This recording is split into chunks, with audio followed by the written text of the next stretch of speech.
So here we are in the forest. It's the 27th of December, 2019. I'm in a bit Hartsburg here. It's starting to snow a little. Temperature is around 0, -1.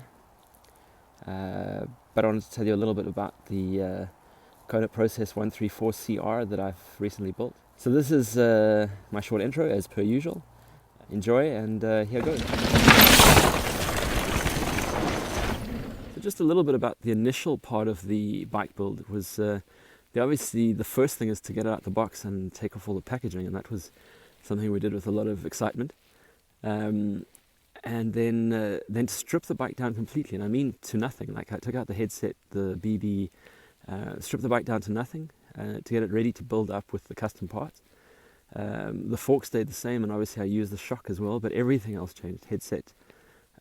BB is a wheels manufacturing BB, the headset is a Cane Creek, and then every other component, as you can see on the bike, is completely new and different, so good fun. I saw the Process 134 at the Kona launch in Austria in early August, was it? Early July, can't remember, at Fox Racing Shox. They didn't have test bikes, but they had a couple of built bikes on the floor for the dealers to look at, and I really thought this was the coolest bike ever. Like, it's an enduro trail bike, so the geometry of the 153, but with some slightly different bits and pieces. The seat tube is steeper than a 153. The head angle is exactly the same though. The main pivot is slightly further forward than a 153, so the I think it's called pedaling kinematics are better, and I can vouch for that. The bike on rolling terrain, the bike pedals like almost like a hardtail, at least like a hare. So it's really, really great. It pedals brilliantly, and having the 140mm up front and the 134 out back makes it like really, really forgiving, I think is the best way to put it. So it's an everyday trail bike that you can kind of ride almost as hard as a downhill bike, or at least as hard as a 20-30mm longer travel enduro bike. It's super light, obviously, because it's a full carbon frame, and they've done a good job with the carbon frame. Yeah, here you're going to go through some of the build. I changed pretty much everything. The fork is the stock fork, although I did do some tweaks to it. You'll see that in the build.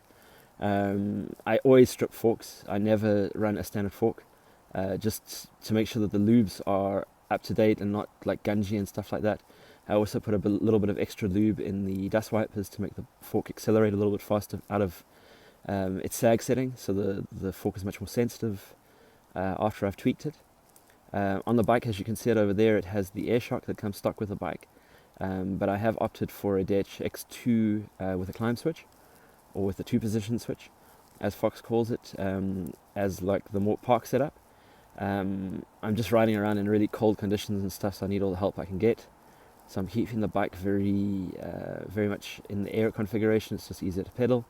But other than that, there's nothing on the bike that's stock. So from the front to the back, everything has changed. So I'm going to have a quick go through that now and walk you through it.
front up top there's the CSixx carbon handlebar mounted onto the bike with a Spank 35mm stem.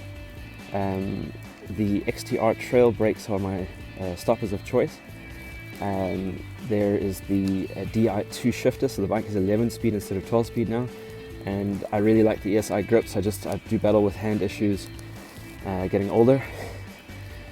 Still up at the top here there's the Garmin Edge 1000, and that's mounted onto the K-Edge Garmin mount over there.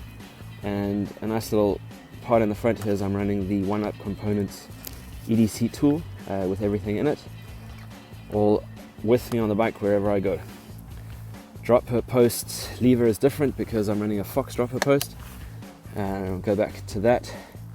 The Fox dropper post is a 175mm as opposed to the 200mm RockShox dropper post that came with the bike, but I don't like RockShox dropper posts because they're a pain in the ass if something goes wrong with them.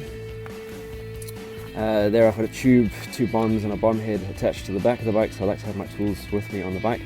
And in actual fact, underneath there, that is a spare dropout.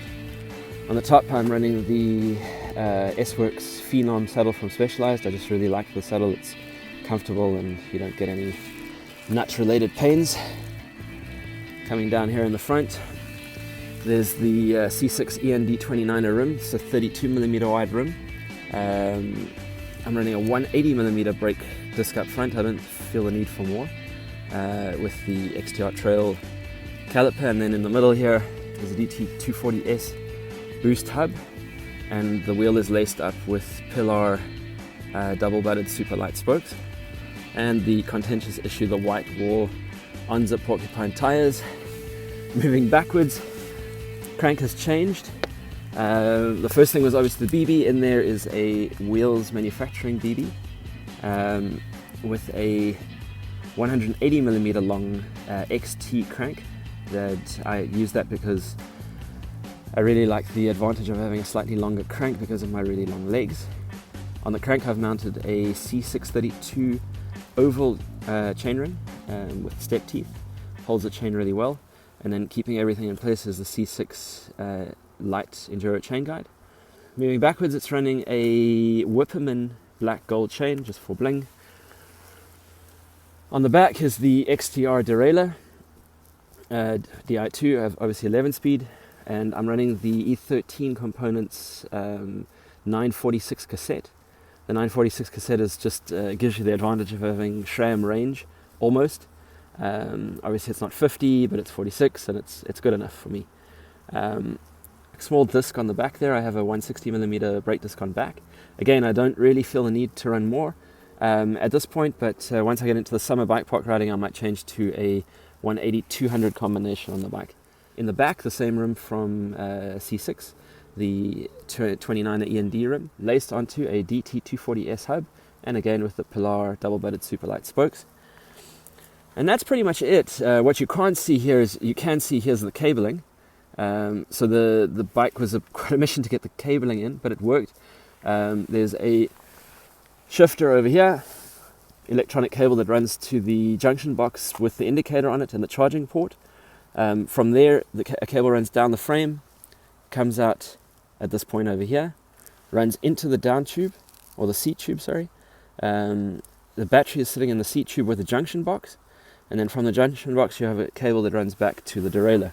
Nice little point here that Kona really thought this through. There's a little clamp that you clamp your shifter cable, in this case shifter electronic cable, into, and it's right on the pivot point, so there's no stress on the cable, keeping everything running nice and smooth for much longer. Other than that, little niceties on the bike, I have the marsh guard with the mustache on just to keep the mud out my face. Down there you'll see a Kabush axle, Cobalt axle from Fox, just a little bit lighter, goes with the orange of all sorts of other things. Kona head badge for the 30-year anniversary, and that's about that. So